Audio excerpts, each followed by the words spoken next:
पिछले एपिसोड में आपने देखा कि करण और उसके बाकी मित्र सितारा का श्राप तोड़वाने के लिए भविष्य में चले गए थे। बड़ी मुश्किल से उन सभी को बाबा मिल जाते हैं, जहां हमें यह भी पता चलता है कि टॉबी अपने पूर्व जन्म में तेजिंदर और सुनीता का पालतू पशु गुल्लू ही था। अब आगे अब बाबा सभी को ये बताते हैं कि सितारा का श्राप किस तरह से टूट सकता है। बच्चों, सितारा का श्राप तोड़वाना कोई आसान कार्य नहीं है। उसके लिए आप सभी को 4 अनोखी सामग्रियां लेकर आनी होंगी। उसके बाद हम सभी को मिलकर हवन करना होगा और हवन भंग नहीं होना चाहिए। उसी के बाद सितारा अपने श्राप से मुक्त हो सकेगा। फिर आप सभी अपने समय में वापस जा सकते हैं। परंतु बाबा, हमें वो 4 सामग्रियां कहां से प्राप्त होंगी? तुम्हें नीलगिरी पर्वत पर जाना होगा, जहां पर तुम्हें वह 4 सामग्रियां मिल जाएंगी। परंतु एक बात का ध्यान रहे, वहां पर तुम्हें 4 राक्षस मिलेंगे, जिनकी सहमति के बाद ही तुम उन सामग्रियों को प्राप्त कर सकोगे। क्या हमें फिर से राक्षसों का सामना करना पड़ेगा? अरे भाई, ये मुसीबत तो खत्म होने का नाम ही नहीं लेती है। ओहो पुत्र, तुम सभी को फिर से राक्षसों का मुकाबला करना पड़ेगा। कोई बात नहीं, आप सब हमारी चिंता मत कीजिए। हमने कितने राक्षसों का वध किया है। इन 4 राक्षसों को भी हम आसानी से मार डालेंगे और हमारे साथ कर्ण है। हमें फिक्र करने की कोई जरूरत नहीं है। परंतु तुम सभी ध्यान से उन राक्षसों का मुकाबला करना, क्योंकि उन राक्षसों को मारना इतना आसान नहीं होगा। बाबा, आप हमें सभी सामग्रियों के नाम बता दीजिए और हम उनकी पहचान कैसे कर पाएंगे? बेटा, वो 4 सामग्रियां एक चमकते हुए बक्से में होंगी। उस बक्से की चाबी भी उन राक्षसों के पास ही होगी और तुम्हें उन राक्षसों से वो चाबी लेनी होगी। उसके बाद ही तुम उस बक्से को खोल पाओगे। परंतु बाबा, हम उन राक्षसों का सामना कैसे करेंगे? उन राक्षसों का सामना तो तुम्हें अपनी बुद्धि से ही करना होगा। अजी कोई गल नहीं, हम उन राक्षसों को भी देख लेंगे। उसके बाद सभी नीलगिरी पर्वत पर जाने की योजना बनाने लगते हैं। परंतु हम सभी वहां पर नहीं जा सकते। हम में से किसी को यहाँ पर रहकर सितारा की भी देखभाल करनी होगी। हाँ, नहीं तो सितारा सभी को बहुत ज्यादा परेशान कर देगा। अजी पुत्र, मेरे रहंदे तुसी क्यों फिक्र करते हो? मैं इत्थे रह के सितारा दा अच्छे से ध्यान रखूंगी, कद्दू काट के। हाँ जी पुत्र, तुसी फिक्र ना करो। सुनीता जी सितारा का अच्छे से ध्यान रखेंगी और मैं भी तुम सभी के साथ नीलगिरी पर्वत पर जाऊंगा। वहां उन राक्षसों का मुकाबला करने में तुम्हारी सहायता करूंगा। नहीं तेजिंदर सिंह जी, आपको हमारी वजह से इतनी सारी मुसीबतों का सामना करना पड़ा और हमारी वजह से आप खुद को इस मुसीबत में मत डालिए। हाजी कोई गल नहीं पुत्र, मेरे रहंदे तुसी फिक्र ना करा करो। मैं भी तुम सबकी सहायता करूंगा। ठीक है, तो फिर हम सब मिलकर कल ही नीलगिरी पर्वत की यात्रा आरंभ करेंगे। उसके बाद सभी रात को खाना खाकर सो जाते हैं और अगले दिन सुबह जल्दी उठकर करण, उसके सभी दोस्त और तेजिंदर सिंह अपनी यात्रा पर निकल जाते हैं। उसके अगली सुबह वो सभी अपनी यात्रा आरंभ कर देते हैं और कुछ दूर चलने के बाद वे सभी एक जंगल में पहुंच जाते हैं, जहां पर उन्हें बहुत सारे छोटे छोटे रंग बिरंगे सांप दिखते हैं। अरे, ये सब सांप तो तेजी से हमारी ओर ही आ रहे हैं। अरे बाप रे, यहाँ पर तो बहुत सारे सांप हैं। अब हम इस रास्ते को कैसे पार करेंगे? सभी अपना ध्यान रखना, कहीं ऐसा ना हो कि ये हमें डस लें। उसके बाद वो सभी सांप करण और उसके दोस्तों को चारों तरफ से घेर लेते हैं और तेजी से उनकी तरफ बढ़ने लगते हैं। फिर करण, करमजीत और बाकी सभी अपनी अपनी तलवारें निकाल लेते हैं। सुनो पुत्र, आप सब अपना ध्यान रखना। ये सब तो बहुत सारे हैं, इन्हें मैं अभी अच्छे से सबक सिखाता हूँ। ओए, शेर से पंगा और तेंदर से दंगा बहुत महंगा पड़ता है जी। पाजी, आप अपना ध्यान रखना, यहाँ सांप तो बहुत सारे हैं। उसके बाद वे सभी अपनी तलवारों से उन सांपों पर हमला करने लगते हैं, परंतु वो सांप तो बढ़ते ही जा रहे थे और धीरे धीरे सांप उन सभी के शरीर को जकड़ लेते हैं। तभी वहां पर नागों का राजा प्रकट हो जाता है। तुम सभी की इतनी हिम्मत कि तुमने हमारे जंगल में प्रवेश किया। हमें नीलगिरी पर्वत पर जाना है और वहां जाने के लिए सिर्फ यही रास्ता है, तो हमें तो जंगल में प्रवेश करना ही था। महाराज, हमारा नीलगिरी पर्वत पर जाना बहुत जरूरी है, इसलिए हम यहाँ पर आए हैं। हम किसी को भी नुकसान नहीं पहुँचाना चाहते। हाँ महाराज, हमारा यकीन कीजिए, हमें अपने मित्र की सहायता करनी है और उसका श्राप तोड़ने का केवल एक ही उपाय है। हमें नीलगिरी पर्वत से कुछ सामग्रियां लानी है, इसीलिए हम यहाँ पर आए हैं। तब सभी एक साथ नागराज से उन्हें छोड़ने के लिए प्रार्थना करते हैं। तब नागराज क्रोधित हो जाते हैं और कहते हैं, बस अब सभी शांत हो जाओ। परंतु हम कैसे यकीन करें कि तुम सब सत्य कह रहे हो? अजी हम सब बड़े अच्छे लोग हैं, हम किसी का भी बुरा नहीं कर सकते। जी महाराज, हम बिल्कुल सत्य कह रहे हैं, हमारी बातों पर विश्वास कीजिए। हमारा एक मित्र है जिसका नाम सितारा है। उसे एक बाबा ने श्राप दे दिया था जिससे वो अपनी याददाश्त भूल चुका है, और हम यहाँ पर भविष्य में आए हैं उसको उस श्राप से मुक्त करवाने के लिए। क्या कहा? सितारा? सितारा तुम्हारा मित्र है? जी महाराज, सितारा हमारा मित्र है और हम उसी को श्राप से मुक्त करवाने के लिए यहाँ पर आए हैं। हमें नीलगिरी पर्वत पर जाना है, वहां से हमें कुछ सामग्रियां लेकर आनी है। उसके बाद नागराज अपने सभी सांपों को आदेश देते हैं कि वो सभी उन्हें छोड़ दें। उसके बाद जितने भी सांपों ने उन्हें जकड़ रखा था वो सभी पीछे हट जाते हैं। ठीक है, हमें आप सभी की बातों पर विश्वास है। हम चाहते हैं कि आपके मित्र का श्राप जल्द ही टूट जाए, परंतु नीलगिरी पर्वत पर जाना इतना आसान कार्य नहीं है। आप सभी को बहुत सारी कठिनाइयों का सामना करना पड़ेगा। अगर आपको कभी भी हमारी सहायता की आवश्यकता हो तो आप हमें पुकार लेना, हम आपकी सहायता करने अवश्य आएंगे। उसके बाद नागराज करण को एक नागमणि देते हैं जो कि बहुत ज्यादा चमक रही थी। हम आपको ये मणि देते हैं जो मुसीबत के समय आपकी सहायता करेगी। जी महाराज, आपका बहुत बहुत शुक्रिया। परंतु महाराज, हमें आपसे एक बात पूछनी थी कि ये मणि हमारे लिए किस प्रकार उपयोगी है? हमें इसका प्रयोग किस तरह करना होगा? जब सही समय आएगा तो आपको खुद ही इस प्रश्न का उत्तर मिल जाएगा। उसके बाद नागराज करण और उसके सभी मित्रों को वहां से जाने देते हैं और उन्हें नीलगिरी पर्वत तक जाने का आसान रास्ता भी बता देते हैं। नागराज के ऐसे बदलते व्यवहार को देखकर सभी सोचते हैं कि आखिर उन्होंने उन सबको इतनी आसानी से क्यों जाने दिया। फिर वो सभी अपनी आगे की यात्रा आरंभ कर देते हैं।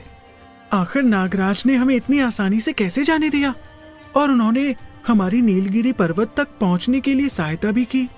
हाँ, तुम बिल्कुल सही कहते हो। पहले तो वो हम पर बिल्कुल भी विश्वास नहीं कर रहे थे, और जैसे ही उन्होंने सितारा का नाम सुना उसके बाद उन्होंने हमें कितनी आसानी से जाने दिया। मुझे तो लगता है सितारा और नागराज का जरूर कुछ संबंध है। हाँ बुलबुल, तुम बिल्कुल सही कहती हो, जरूर कुछ तो गड़बड़ है। उसके बाद रात हो जाती है। वे सभी पूरे दिन यात्रा करके बहुत ज्यादा थक जाते हैं। फिर सभी वही उस जंगल में पेड़ से कुछ फल तोड़कर खा लेते हैं और रात वहीं पर गुजारते हैं। वो सभी बहुत ज्यादा थक चुके थे, इसलिए वे वहीं एक बड़े से वृक्ष के नीचे सो जाते हैं। अगली सुबह वो सभी फिर से अपनी यात्रा आरंभ कर देते हैं और वो एक बड़े से पर्वत के पास पहुंच जाते हैं। लगता है हम नीलगिरी पर्वत के पास पहुंच गए हैं। हाँ शुगर, तुम बिल्कुल सही कहती हो, मुझे भी ऐसा ही लगता है। परंतु हम उन गुफाओं को कैसे ढूंढेंगे? करण देखो, वहाँ पर एक रास्ता है। हमें लगता है कि वहीं से उन गुफाओं में जाने का रास्ता होगा। हाँ चलो, वहाँ पर चलकर देखते हैं। इसके बाद वो सभी उस रास्ते पर चलने लगते हैं। वहां पर बहुत ही ठंडी ठंडी हवाएं चल रही थी और बहुत ही सुंदर पेड़ पौधे थे। तभी थोड़ी दूर आगे चलने के बाद उन्हें एक बड़ी सी गुफा दिखती है। वो देखो, वहाँ पर एक बड़ी सी गुफा है। मुझे लगता है कि वहीं पर हमें वो सामग्री मिलेगी। हाँ, लगता है कि हम अपनी मंजिल पर पहुंच गए हैं। इस बार हमें अपनी मंजिल तक पहुंचने के लिए ज्यादा मुसीबतों का सामना नहीं करना पड़ा। ये तो कितनी खुशी की बात है। हाँ टॉबी, तुम बिल्कुल सही कह रहे हो। लगता है भगवान ने हमारी सुन ली। अरे शुगर और टॉबी, अभी हमारा सफर पूरा नहीं हुआ है। अभी तो हम बस इस पर्वत तक ही पहुँचे हैं। अभी तो हमें सामग्री भी इकट्ठी करनी है और उन राक्षसों का सामना भी करना है। जब वो सभी बात कर रहे थे तभी वहाँ पर एक बड़ा सा राक्षस आ जाता है। तुम सब मेरे इलाके में कैसे आए? हम सभी पैरों से चलकर आए हैं। लब की ये बात सुनकर सभी हंसने लगते हैं। फिर राक्षस को गुस्सा आ जाता है। तुम्हारी इतनी हिम्मत! एक तो तुम मेरे इलाके में आए हो और ऊपर से मेरी बातों का मजाक बना रहे हो। मैं अभी तुम सभी को सबक सिखाता हूँ। अब मैं तुम सबको मार दूंगा। अजी, ऐदे नाल तो असी मर जाएंगे। नहीं, कृपया करके आप ऐसा मत कीजिए। हमें आगे जाने दीजिए। हमें अपने मित्र का श्राप तुड़वाना है, जिसके लिए हमें सामग्रियां चाहिए। इसीलिए हम यहाँ पर आए हैं। मैं तुम्हें इतनी आसानी से नहीं जाने दूंगा। तुम सभी को पहले मेरा मुकाबला करना होगा। उसके बाद राक्षस उन पर हमला करता है और वहीं दूसरी तरफ करण और उसके सभी दोस्त मिलकर अपनी तलवार से राक्षस पर आक्रमण करते हैं, परंतु राक्षस को कुछ भी नहीं होता। तुम सभी बच्चे मेरा कुछ नहीं बिगाड़ सकते, मैं भी तुम सबको खा जाऊंगा। उसके बाद राक्षस करमजीत और लव को अपने हाथों में उठा लेता है और उन्हें निगल जाता है। उसके बाद उनके सभी दोस्त घबरा जाते हैं। नहीं, लव, करमजीत, ये क्या हो गया? वो राक्षस तो दोनों को ही निगल गया। अब क्या होगा करण? क्या हम करमजीत और लव को वापस कभी नहीं देख सकेंगे? खुश, तुम अपने आप को संभालो। इस वक्त हमें हिम्मत से काम लेना होगा। हमें इस राक्षस का डट कर मुकाबला करना होगा। करण बिल्कुल सही कह रहा है। हम करमजीत और लव को कुछ भी नहीं होने देंगे। राक्षस के करमजीत और लव को निगलने के बाद बाकी सभी लोग उस राक्षस का मुकाबला करते हैं। सभी अपनी तलवारों से उस राक्षस पर प्रहार करते हैं, परंतु उस राक्षस को कोई भी असर नहीं हो रहा था। इस राक्षस को तो किसी चीज का भी असर नहीं हो रहा है। आखिर हम इसे कैसे हरा पाएंगे और करमजीत और लव को कैसे बचाएंगे? मैंने कहा था ना, तुम सब मेरा मुकाबला नहीं कर पाओगे। मुझे हराना तुम जैसे बच्चों की बस की बात नहीं है। अजी, तुसी हमें बच्चा समझने की भूल ना करना। हम सब बहुत ही बहादुर हैं जी। हम तुम्हारा डट कर सामना करेंगे। और शेर से पंगा और तेंदर सिंह से दंगा बहुत महंगा पड़ता है जी। ओ जी, फिलहाल तो थोड़ा एक राक्षस नाल पंगा लेना बहुत ही महंगा पड़ गया जी। अजी, तुसी तो मेरे तो भी बढ़िया पंजाबी बोलते हो जी। अब तुम सब अपनी बकवास बंद करो। मैं तुम में से किसी को भी नहीं छोड़ूंगा। उसके बाद राक्षस उन सभी को अपने हाथों में उठा लेता है और उसके बाद उन्हें एक गुफा के अंदर ले जाता है। फिर वो राक्षस उन सभी को एक पिंजरे में बंद कर देता है। उसके बाद वो राक्षस वहां से चला जाता है। अब हम सब क्या करेंगे? इस राक्षस ने तो हमें इस पिंजरे में बंद कर दिया। मुझे तो बहुत डर लग रहा है कि कहीं ये राक्षस हमें भी ना खा जाए। तुम बिल्कुल सही कह रही हो टॉबी। मुझे भी यही लगता है कि ये राक्षस हम सभी को खा जाएगा। शुगर, टॉबी, तुम दोनों ये सब कैसी बातें कर रही हो? इतना मत डरो, हमें कुछ नहीं होगा। करण, अब तुम ही कुछ बताओ कि अब हमें क्या करना चाहिए। हमें तो कुछ समझ ही नहीं आ रहा है कि इस राक्षस को हम कैसे हराएं। फिलहाल तो मुझे भी कुछ समझ नहीं आ रहा है, परंतु तुम सब चिंता मत करो। भगवान का आशीर्वाद हमारे साथ है। वो हमें इस मुसीबत से भी निकलने का रास्ता अवश्य दिखाएंगे। हाँ करण, तुम बिल्कुल सही कहते हो। भगवान हमारी सहायता अवश्य करेंगे। अजी, मैं जानता हूँ कि इस राक्षस का सामना कैसे करना है। सही में पाजी, क्या आपको पता है कि हम इस राक्षस को कैसे हरा सकते हैं? परंतु हम मेरे भाई लव और करमजीत को इस राक्षस के पेट से कैसे निकाल पाएंगे? क्या वो अभी जिंदा होंगे भी या नहीं? ओ बेटा जी, तुसी चिंता ना करो। करमजीत और लव ना कुछ नहीं हुआ होगा। बस जब वो राक्षस से वापस आएगा तब तुसी सब उस राक्षस को ललकारना और उसे क्रोध दिलाना। पाजी, राक्षस को क्रोध दिलाने से क्या होगा? आखिर आप ऐसी कौन सी योजना बना रहे हैं जिसके द्वारा आप उस राक्षस का सामना कर पाएंगे? हमें भी बताइए। अजी, तुसी चिंता ना करो। बस मैंने जैसा कहा है वैसे ही करो। मुझे उस राक्षस के कदमों की आहट सुनाई दे रही है। लगता है वो यहाँ पर वापस आ रहा है।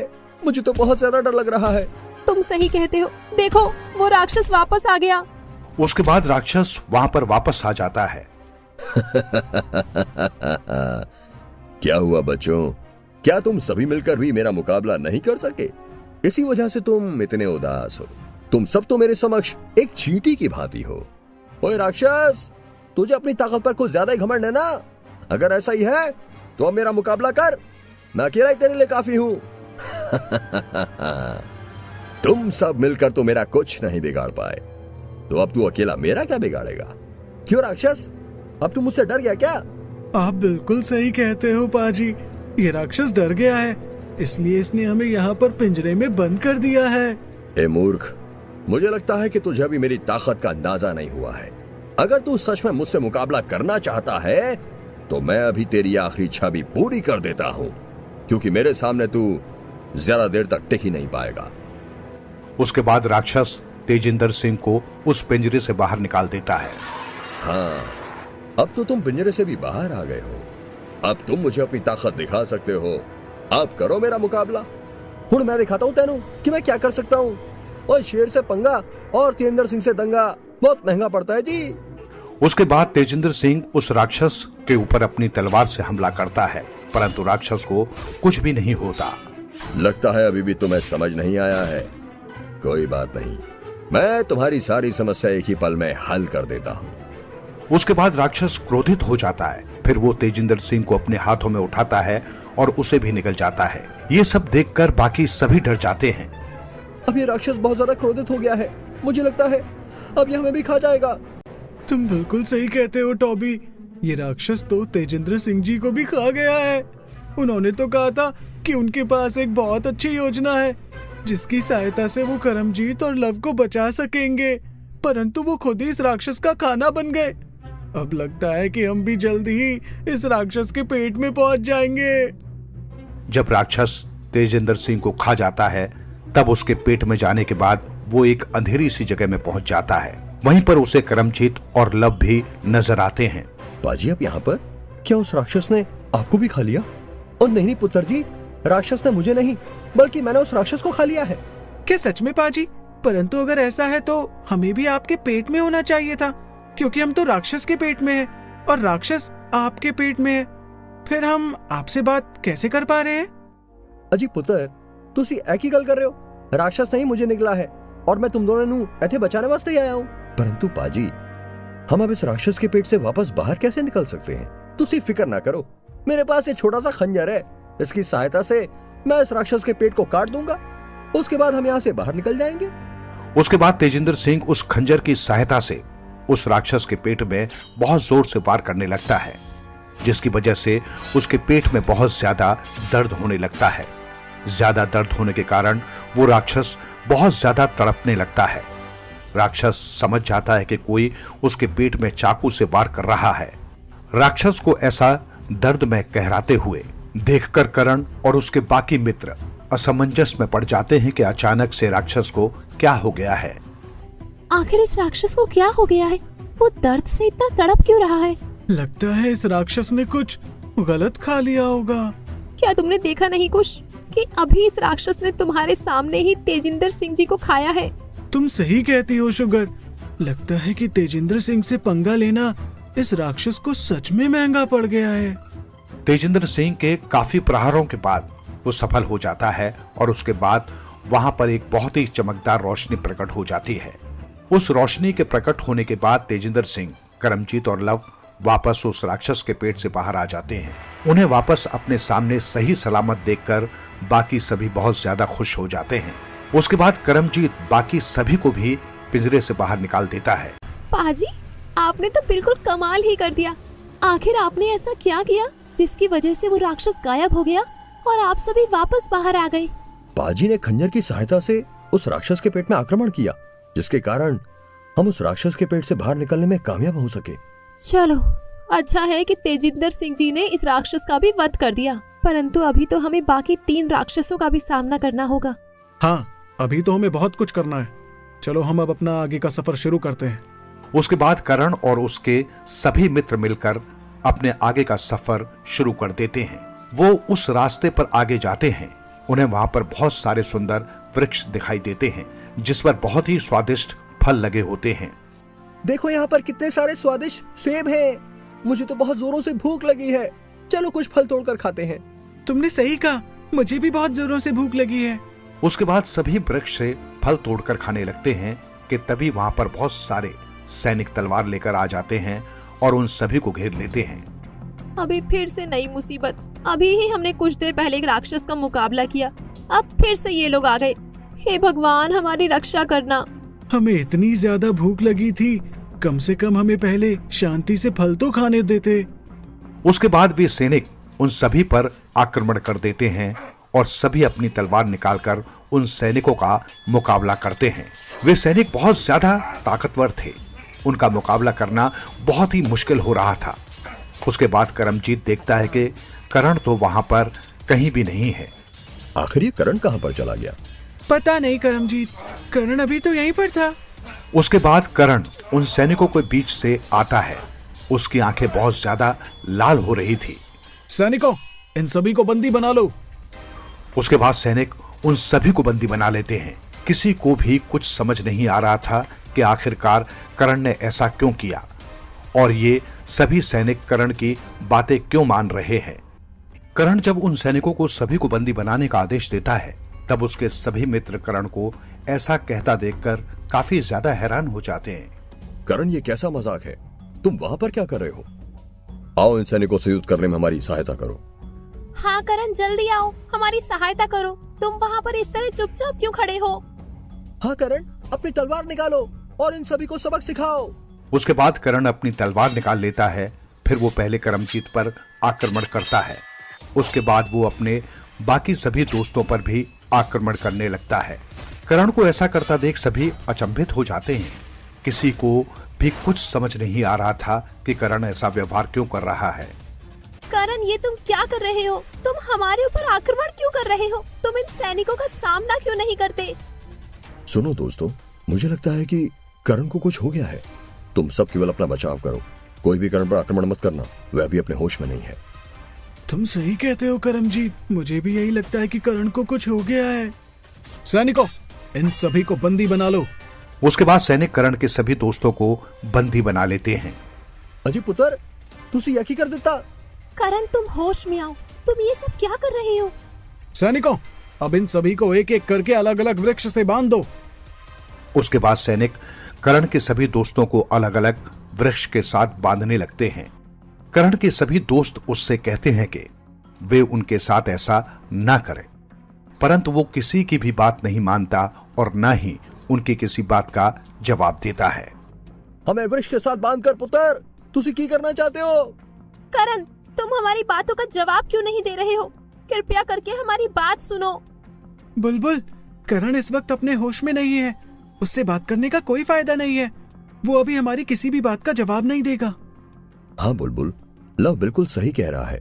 हमें खुद ही सोचना होगा कि हमें इस समय क्या करना चाहिए और इस परिस्थिति से बाहर कैसे निकलना होगा। उसके बाद करण सैनिकों को एक और आदेश देता है, जिसे सुनकर सभी बहुत ज्यादा घबरा जाते हैं। सैनिकों, इन सबको बांधने के बाद इन सभी के वृक्षों को आग लगा दो। नहीं करण, कृपया करके ऐसा मत करो। तुम अपने होश में नहीं हो। तुम अपने ही दोस्तों को जलाकर मार दोगे। ऐसा क्यों कर रहे हो करण तुम? अब हम क्या करेंगे? हम इस परिस्थिति से कैसे बाहर निकलेंगे? हमें जल्दी ही कुछ करना होगा, नहीं तो हम सभी मारे जाएंगे। करमजीत, तुम्हें याद है कि हमें जंगल में नागराज मिले थे और उन्होंने हमसे कहा था कि जब भी हमें उनकी सहायता की आवश्यकता होगी और हम उन्हें पुकारेंगे तो वो तुरंत ही हमारी सहायता करने जरूर आएंगे। हाँ बुलबुल, तुम सही कहती हो। अब नागराज ही इस परिस्थिति में हमारी सहायता कर सकते हैं, नहीं तो हम सभी को अपनी जान से हाथ धोना पड़ेगा। हम सभी आंख बंद करके नागराज जी का नाम लेते हैं, हम उन्हें याद करते हैं। क्या पता फिर वे हमारी सहायता करने आ जाए। उसके सभी मित्र अपनी आंखें बंद करके नागराज को याद करने लगते हैं और उनसे अपनी सहायता की गुहार करते हैं। उसके बाद कुछ ही पल में नागराज अपने सभी सैनिक नागों के साथ वहां पर प्रकट हो जाते हैं। जैसे ही करण के सैनिक सभी के वृक्षों को आग लगाने वाले होते हैं, तभी वहां पर नागराज और उसके नाग सैनिक उन पर आक्रमण कर देते हैं। उसके बाद बुलबुल सारी बात नागराज को बता देती है। मैं सारी बात समझ गया। तुम सभी चिंता मत करो। करण को इस समय राक्षस ने अपने वश में किया हुआ है, इसलिए वह ना तो तुम्हारी बात को सुन पा रहा है और ना ही वह खुद से कोई निर्णय ले रहा है। जैसा राक्षस उसको करने के लिए कह रहा है वह बिल्कुल वैसा ही कर रहा है। उसके बाद नाग सैनिक सभी को वृक्षों से खोल देते हैं। फिर वो सभी अपनी तलवारें उठा लेते हैं और करण के सैनिकों पर आक्रमण कर देते हैं। वो सभी मिलकर उनका डटकर मुकाबला करते हैं। जब नाग सैनिक उन पर हावी होने लगते हैं, तब वो सभी सैनिक जिन्होंने अपना मुंह ढक रखा था, वो अपने चेहरे से कपड़ा हटा देते हैं। अजी क्या हुआ? ऐ सारे तो बिल्कुल करण जैसे दिखते पाए। पाजी, आप बिल्कुल सही कह रहे हैं। अब हम इनमें से असली करण को कैसे पहचानेंगे? हम सभी को बिल्कुल सावधान रहना होगा, कहीं हम गलती से असली करण पर हमला न कर दें। उसके बाद दोनों पक्षों में लड़ाई होने लगती है। करण के जैसे दिखने वाले सैनिक सभी पर आक्रमण करने लगते हैं, परंतु करण के दोस्त और नागराज की सेना आक्रमण नहीं करती। वे केवल अपना बचाव करते हैं, क्योंकि उन्हें डर था कि कहीं वे गलती से असली करण को चोट न पहुंचा दें। महाराज, क्या आपको पता है कि हम इन सभी सैनिकों में से हमारे असली करण को कैसे पहचान सकते हैं?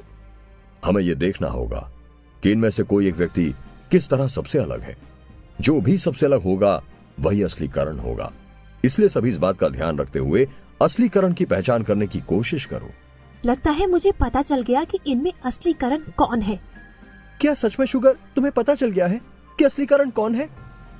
हाँ, वो देखो, इनमें से केवल एक ही व्यक्ति है जिसकी परछाई है, बाकी किसी भी व्यक्ति की कोई परछाई नहीं है।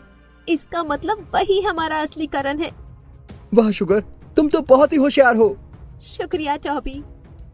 जो असली करण है तुम उसे इस भीड़ में से अलग कर दो और उसे बांधकर एक जगह पर सुरक्षित पहुंचा दो। मैं और लव जाकर करण को सुरक्षित जगह पर बैठा देते हैं। चलो लव, हमें करण को बचाना होगा। हाँ करमजीत, चलो। उसके बाद लव और करमजीत करण को पकड़ लेते हैं और वो उसे बांधकर एक वृक्ष के पीछे सुरक्षित बैठा देते हैं। फिर बाकी सभी सैनिकों का डटकर मुकाबला करते हैं और सभी सैनिकों को एक एक करके मार गिराते हैं। आखिरकार हमने इन सभी को धूल चटा ही दी। ये सब नागराज जी की वजह से ही संभव हो सका है। महाराज, आपका बहुत बहुत शुक्रिया हमारी सहायता करने के लिए। अभी हमारा कार्य समाप्त नहीं हुआ है। अभी हमें करण को भी ठीक करना है। करमजीत, करण कहां पर है? महाराज, करण उस वृक्ष के पीछे है। उसके बाद नागराज अपनी शक्तियों की सहायता से करण को फिर से ठीक कर देता है। मैं कहाँ पर हूँ और तुम सबने मुझे बांध क्यों रखा है? करण, तुम्हें किसी ने अपने वश में कर लिया था। क्या तुम्हें कुछ भी याद नहीं है? नहीं बुलबुल, मुझे कुछ भी याद नहीं है। करण, क्या तुम्हें यह भी याद नहीं है कि तुम हम सभी पर अपनी तलवार से हमला कर रहे थे? क्या क्या कहा टॉबी? क्या सच में मैंने ऐसा किया? हाँ करण, ये बिल्कुल सच है। मुझे बहुत दुख है कि मैंने आप सभी के साथ ऐसा किया। आप सभी कृपा करके मुझे माफ कर देना। मुझे आपके साथ ऐसा नहीं करना चाहिए था। कोई बात नहीं करण, तुम हमसे माफी मत मांगो।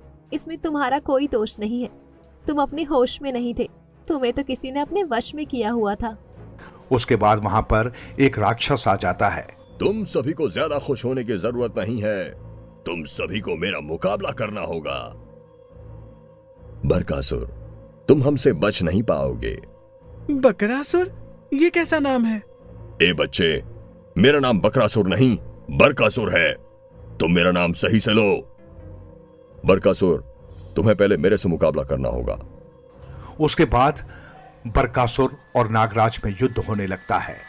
बरकासुर का एक तीर नागराज को लग जाता है, जिसकी वजह से वो घायल हो जाता है। नागराज जी, संभल कर, आप ठीक तो है ना? करण, अब तुम्हें इस राक्षस का मुकाबला करने में मेरी सहायता करनी होगी।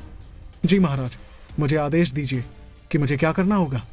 मैंने जो तुम्हें मणि दी थी उसकी सहायता से ही हम इस राक्षस को हरा सकते हैं।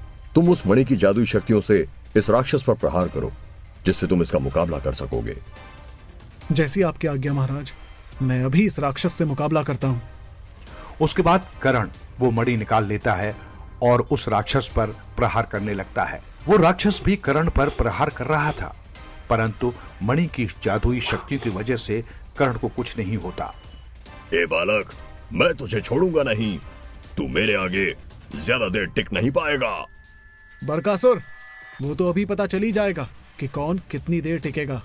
उसके बाद करण मणि की सहायता से उस राक्षस पर तीर से हमला करता है, जिसके बाद उसका काफी खून बहने लगता है और वो राक्षस बेहोश हो जाता है। सभी को लगता है कि वो राक्षस मर चुका है, परंतु थोड़ी देर बाद वो फिर से खड़ा हो जाता है। मैंने कहा था ना कि तुम मेरे आगे ज्यादा देर टिक नहीं पाओगे। वो राक्षस मणि से प्रहार करने के बाद भी फिर से जिंदा हो गया और आखिर ये राक्षस किस तरीके से मर पाएगा? बरकासुर फिर से जिंदा हो जाता है। तब ये देखकर सभी हैरान हो जाते हैं और ये सोचने लगते हैं कि वो इस राक्षस को कैसे खत्म करेंगे। ओए यार, राक्षस तो फिर जिंदा हो गया जी। असि हुन की करेंगे जी पाजी। इस राक्षस को हराना भी एक बहुत ही बड़े रहस्य की बात है। करण, इस राक्षस को पूरी तरीके से खत्म करने का केवल एक ही तरीका है। इस बार तुम इस पर मणि से आक्रमण करना। उसके बाद जब ये मणि के प्रहार से कुछ समय के लिए बेहोश हो जाएगा, तब तुम जल्दी से उसके पास जाकर जो उसके गले में लॉकेट है उसे निकाल लेना और तोड़ देना। उस लॉकेट में ही इस राक्षस के प्राण हैं। जी महाराज, जैसी आपकी आज्ञा। मैं अभी उसके गले से वो लॉकेट निकालने का प्रयास करता हूँ। क्या हुआ बच्चों, तुम मुझसे डर गए क्या? ओए, असी किसी से डरते नहीं है। तुसी सानू बच्चा समझने की भूल ना करियो। रुक तानू तो मैं होना सबक सिखांदा हूं। उसके बाद तेजिंदर सिंह उस राक्षस पर अपनी तलवार से आक्रमण करता है, परंतु राक्षस तेजिंदर सिंह को अपने हाथों में उठा लेता है। क्यों, क्या हुआ? अब करो मेरा मुकाबला। ओए राक्षस, तुसी पहले मैनू नीचे तो उतारो। बरकासुर, तुम तेजिंद्र जी को नीचे छोड़ दो, मैं तुम्हारा मुकाबला करूंगा। ठीक है, लगता है यहाँ पर तुम सबको मरने की कुछ ज्यादा ही जल्दी है। मैं सबसे पहले शुरुआत तुमसे ही करता हूँ। उसके बाद बरकासुर तेजिंदर सिंह को छोड़ देता है और फिर वो करण के साथ युद्ध करने लगता है। बरकासुर, तुम्हारा अंत अब आ चुका है। तुम बहुत ही अच्छा मजाक कर लेते हो बच्चे। उसके बाद करण की मणि से बहुत तेज रोशनी निकलती है। वो रोशनी सीधे जाकर बरकासुर से टकरा जाती है। उसके बाद बरकासुर घायल हो जाता है और फिर वो नीचे गिर जाता है। करण, यही अच्छा मौका है, तुम जल्दी से जाकर बरकासुर के गले से वो लॉकेट निकाल लो। जी नागराज जी, मैं अभी लॉकेट लेकर आता हूँ। उसके बाद करण जल्दी से दौड़कर बरकासुर के पास जाता है और उसके गले से लॉकेट निकाल लेता है। जैसे ही करण उसके गले से लॉकेट निकालता है, बरकासुर को होश आ जाता है। नहीं, तुम ऐसा नहीं कर सकते, मुझे मेरा लॉकेट वापस दो। उसके बाद बरकासुर जल्दी से करण के पीछे दौड़ता है, परंतु तब तक करण लॉकेट को तोड़ देता है। नहीं! उसके बाद बरकासुर वहां से गायब हो जाता है। वाह करण, तुमने तो बरकासुर को खत्म कर दिया। शाबाश करण, तुमने हम सबको बचा लिया। ये सब तो नागराज जी की वजह से ही संभव हो सका है। नागराज जी, आपका हमारी सहायता करने के लिए बहुत बहुत शुक्रिया। कोई बात नहीं करण, ये तो मेरा फर्ज था और तुम सभी बहुत ही अच्छे और ईमानदार बच्चे हो, इसलिए तुम्हारी सहायता तो मुझे करनी ही थी। नागराज जी, थोड़ा बहुत बहुत शुक्रिया जी। जे आज तुसी साडी मदद ना करते ते असी ता इस राक्षस का मुकाबला ना कर पाते और ना ही करण पुत्र ना ठीक कर पाते। नागराज जी, क्या अब आपकी चोट ठीक है? हाँ, मुझे ज्यादा चोट नहीं लगी है, मैं जल्दी ही ठीक हो जाऊंगा, आप सभी चिंता ना करें। नागराज जी, क्या मैं आपसे एक और प्रश्न पूछ सकती हूँ? हाँ बुलबुल, पूछो तुम्हें क्या पूछना है। क्या आप सितारा को जानते हैं? क्योंकि जब हम आपसे पहले जंगल में मिले थे, तब आप पहले तो हमारी बातों पर बिल्कुल भी विश्वास नहीं कर रहे थे, परंतु जैसे ही हमने सितारा का नाम लिया, आपने हमारी बातों पर तुरंत विश्वास कर लिया और हमें आसानी से आगे जाने की आज्ञा भी दे दी। तुम बहुत ही समझदार हो। मैं इस सवाल का जवाब तुम्हें जल्दी ही दूंगा। जब सही समय आएगा तब मैं तुम्हें सारी बात बता दूंगा। कहीं ऐसा तो नहीं नागराज जी कि सितारा ने कुछ गड़बड़ की हो और जब वह ठीक हो जाएगा तो आप उससे अपना बदला लोगे? वो अभी नादान है, अभी उसे जादू करना अच्छे से नहीं आता। अगर उसे कोई गलती हुई हो तो कृपया उसे क्षमा कर दीजिए। नहीं नहीं टॉबी, तुम फिक्र मत करो, सितारा ने कुछ भी नहीं किया है। टॉबी, अगर नागराज जी को सितारा से बदला लेना होता तो वो हमारी उन सामग्रियों तक पहुंचने में सहायता नहीं करते। टॉबी, करण बिल्कुल सही कह रहा है, ऐसा कुछ नहीं है। ठीक है दोस्तों, मेरे चलने का समय हो गया है। आप सभी अपनी आगे की यात्रा ध्यानपूर्वक करना और अगर आप सभी को दोबारा मेरी सहायता की जरूरत हो तो मुझे अवश्य याद करना। फिर करण और करण के दोस्त अपनी आगे की यात्रा आरंभ कर देते हैं। वे जंगल में थोड़ी ही दूर पहुंचते हैं कि करण अपनी तलवार निकाल लेता है। सैनिकों, इन सभी को बंदी बना लो। क्या अब करण को फिर से किसी राक्षस ने अपने वश में कर लिया है? नहीं, आप फिर से नहीं। नागराज जी अभी ही यहाँ से गए हैं। भला अब हम उनके बिना करण को वापस कैसे होश में लाएंगे? दोस्तों, ध्यान से, करण पर आक्रमण मत करना, वो अभी फिर से पहले जैसे अपने होश में नहीं है। अरे दोस्तों, मैं तो बस मजाक कर रहा था, मैं अपने पूरे होश में हूँ, मुझे कुछ भी नहीं हुआ है। अजी पुत्र जी, तुसी तो सानू बिल्कुल डरा देता। हाँ करण, तुमने तो हमें डरा ही दिया था। चलो, इससे हमें ये तो पता चला कि करण को भी मजाक करना आता है। टॉबी, आखिर तुम कहना क्या चाहते हो? क्या मैं कभी मजाक नहीं कर सकता? तुम्हें देखकर तो लगता है कि मजाक करना तुम्हारे बस की बात नहीं है। बस करो टॉबी, तुम भी ना अब करण को ज्यादा मत छेड़ो। शुगर, मैंने कहा कुछ किया है?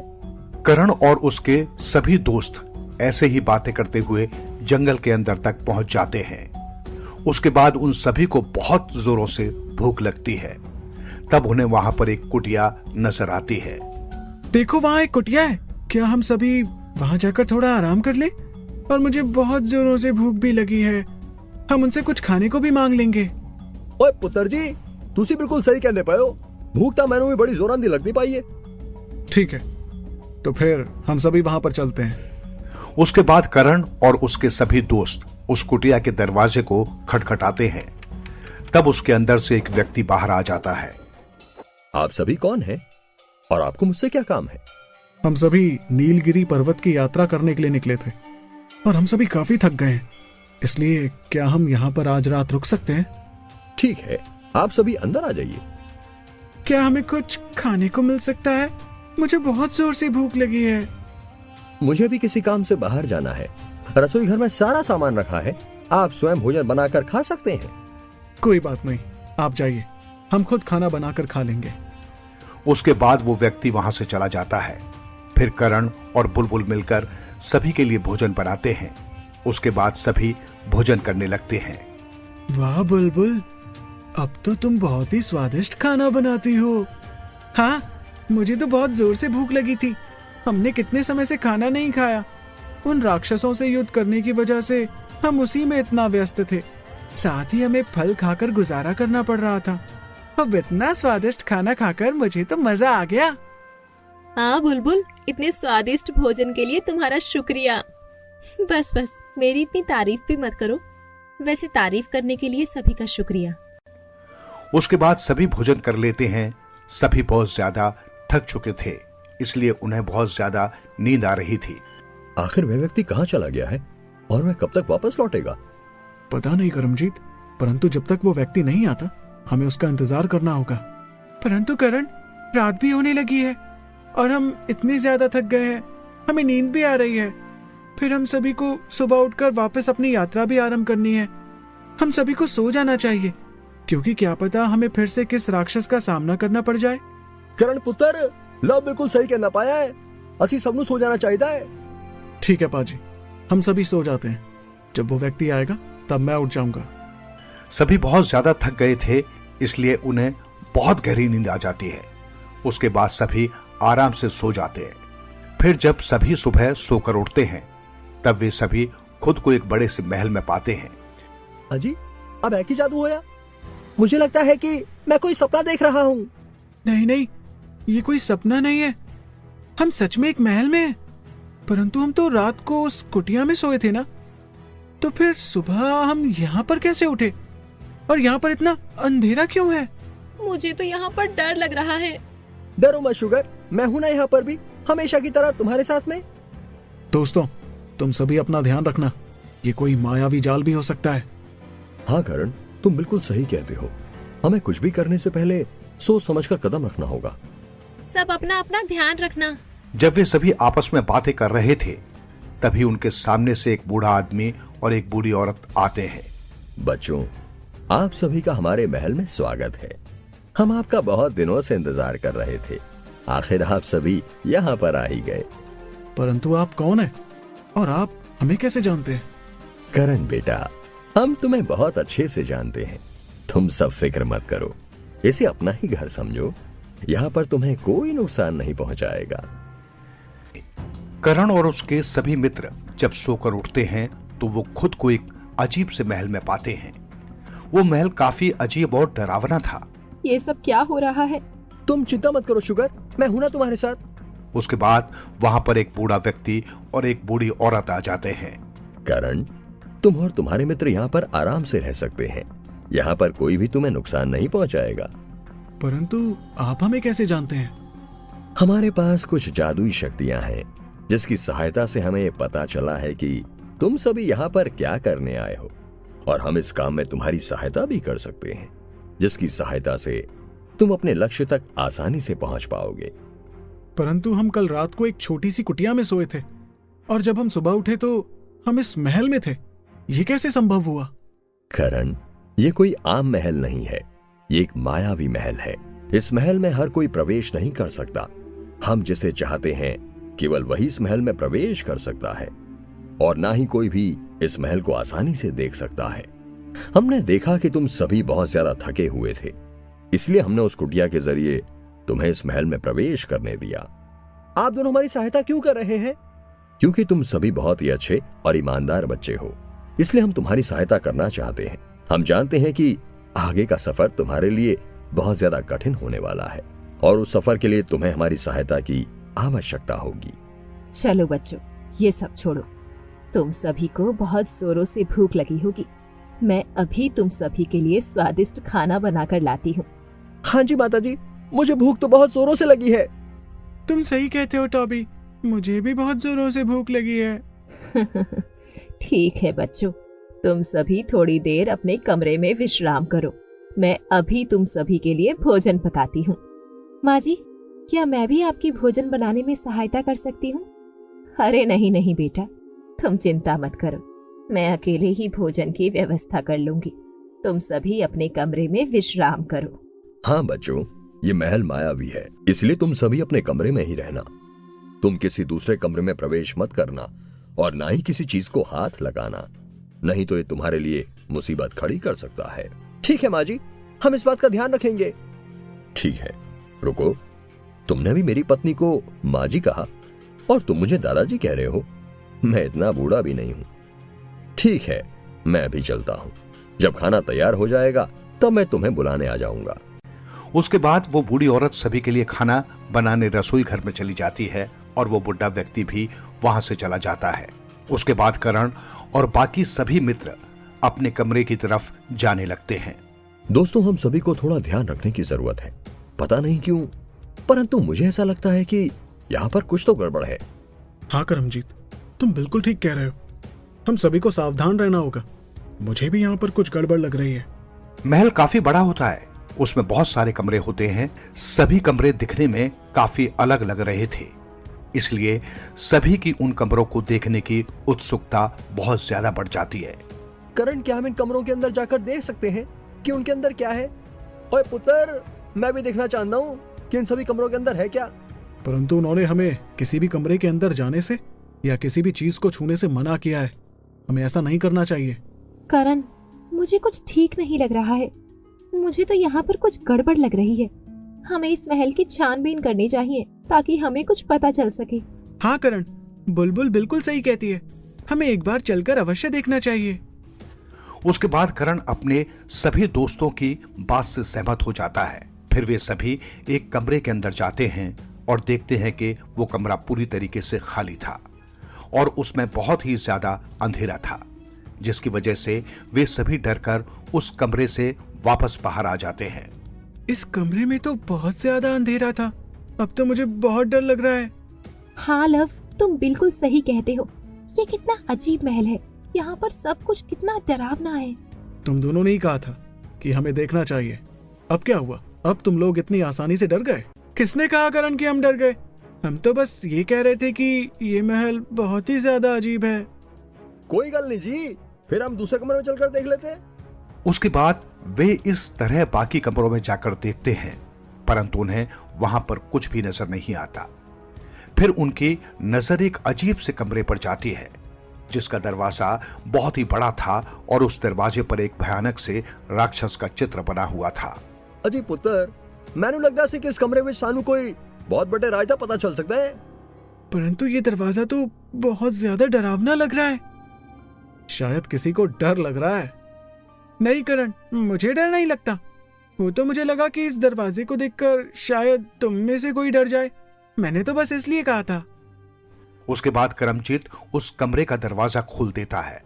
फिर वे सभी उस कमरे के अंदर जाकर देखते हैं।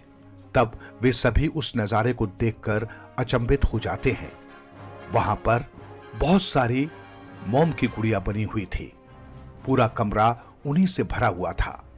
साथ ही वहीं उस कमरे में दाएं और कुछ मोम की गुड़िया जल रही थी। गुड़िया धीरे धीरे पिघल रही थी और उनकी आंखों से पानी बह रहा था। आखिर इतनी सारी गुड़िया यहाँ पर क्या कर रही हैं? ये सभी मोम की बनी हुई है। साथ ही ये जितनी भी गुड़िया जल रही हैं, ऐसा प्रतीत हो रहा है कि मानो ये रो रही हों और अपना दर्द प्रकट कर रही हैं। ऐसा लगता है कि जलते हुए इन्हें कितनी ज्यादा पीड़ा हो रही है। हाँ बुलबुल, तुम बिल्कुल सही कह रही हो। अब तो मुझे सच में यहाँ पर बहुत ज्यादा डर लग रहा है। चलो अब हम यहाँ से बाहर चलते हैं। मुझे भी अब यहाँ पर बहुत डर लग रहा है। हमें यहाँ से निकलना चाहिए जल्दी से। अरे शुगर, तुम मत डरो, कुछ नहीं होगा, हम सब है ना तुम्हारे साथ। ठीक है दोस्तों, हम सभी यहाँ से चलते हैं, परंतु कोई भी किसी भी चीज को हाथ मत लगाना। उसके बाद करण और उसके सभी दोस्त उसके कमरे से बाहर आ जाते हैं। फिर वे सभी वापस अपने कमरे में चले जाते हैं। हमें यहाँ का रहस्य जल्दी पता लगाना होगा। कहीं ऐसा ना हो कि उससे पहले हम किसी बड़ी मुसीबत में फंस जाएं। पुत्र तुसी बिल्कुल सही कहने पाए हो, मैंने भी ऐसे कुछ गड़बड़ लगती है। हमें जल्दी ही इस महल से निकल जाना चाहिए। जब करण अपने सभी दोस्तों से बातें कर रहा होता है तब वहां पर एक बूढ़ा व्यक्ति आ जाता है। वो उन सभी को घूर कर देख रहा था। तभी टॉबी की नजर उस पर चली जाती है। अरे दादाजी, आप यहाँ पर कब आए? अरे बस मैं तो अभी ही आया हूँ। मैं तुम सबको खाने के लिए बुलाने आया था। चलो खाना तैयार हो चुका है, तुम सभी आकर खाना खा सकते हो। ठीक है, चलिए हम सब भी चलते हैं। हाँ सब जल्दी चलो, मुझे भी बहुत जोर से भूख लगी है। उसके बाद वे सभी वहां से खाना खाने के लिए चले जाते हैं। वो बूढ़ी औरत सभी को खाना परोस देती है। करण और उसके सभी दोस्त बड़े मजे से सारा खाना खत्म कर देते हैं। ये खाना तो बहुत ही स्वादिष्ट था। मैंने आज तक इससे स्वादिष्ट खाना कभी नहीं खाया। हाँ कुश, तुम बिल्कुल सही कह रहे हो।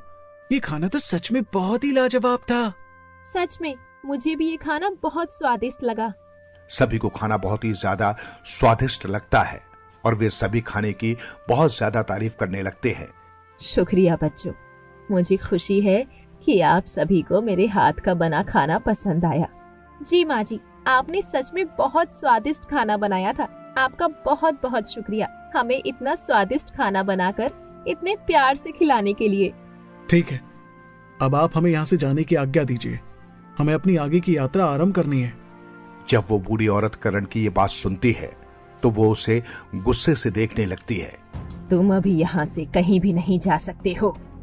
परंतु हम यहाँ से क्यों नहीं जा सकते? क्योंकि यहाँ पर जो भी व्यक्ति आता है वो हमारी मर्जी से ही आता है और वापस भी केवल हमारी ही मर्जी से जा सकता है। आप हमें यहाँ पर क्यों रोकना चाहती हैं? आखिर इसके पीछे आपका क्या उद्देश्य है, हमें बताइए। कुछ नहीं बच्चों, हमारा कोई उद्देश्य नहीं है। हम तो केवल आप लोगों की सहायता करना चाहते हैं। हम जानते हैं कि आप सभी ने नीलगिरी पर्वत की यात्रा आरंभ की थी ताकि आप अपने मित्र का श्राप तोड़वा सकें। अभी आप सभी को बाकी 2 राक्षसों का सामना करना है, उसमें हम आपकी सहायता कर सकते हैं। आज रात आप सभी यहीं रुक जाइए, फिर हम कल आगे की यात्रा आरंभ कर देंगे। पहले तो करण उसकी ये बात नहीं मानता, परंतु बाद में वे सभी वहां रुकने के लिए मान जाते हैं। उसके थोड़ी देर बाद रात हो जाती है और वे सभी बहुत गहरी नींद में सो जाते हैं। फिर उसके थोड़ी देर बाद उन सभी की आंखें खुल जाती हैं। जब वे उठते हैं तो देखते हैं कि उनका शरीर पिघल रहा था। ये देखकर सभी बहुत ज्यादा घबरा जाते हैं। करण, ये हमारे साथ क्या हो रहा है? हमारा शरीर इस तरीके से कैसे पिघल रहा है? जरूर ये सब उनकी कोई चाल है। करण, कुछ तो करो, ये क्या हो रहा है? मुझे तो बहुत ज्यादा डर लग रहा है।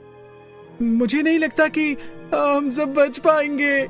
दोस्तों, तुम सभी चिंता मत करो, अभी हमारा शरीर पिघलना शुरू ही हुआ है। हमारे पास अभी भी वक्त है, तुम सभी हिम्मत से काम लो। आखिर ये सब करण और उसके दोस्तों के साथ क्या हो रहा था? उनका शरीर इस तरीके से क्यों पिघल रहा था और उनके साथ ये सब कौन कर रहा था? वो बूढ़ा व्यक्ति और बूढ़ी औरत आखिर कौन थे? ये सब जानने के लिए बने रहेगा तिलिस्मी कहानी के अगले एपिसोड तक।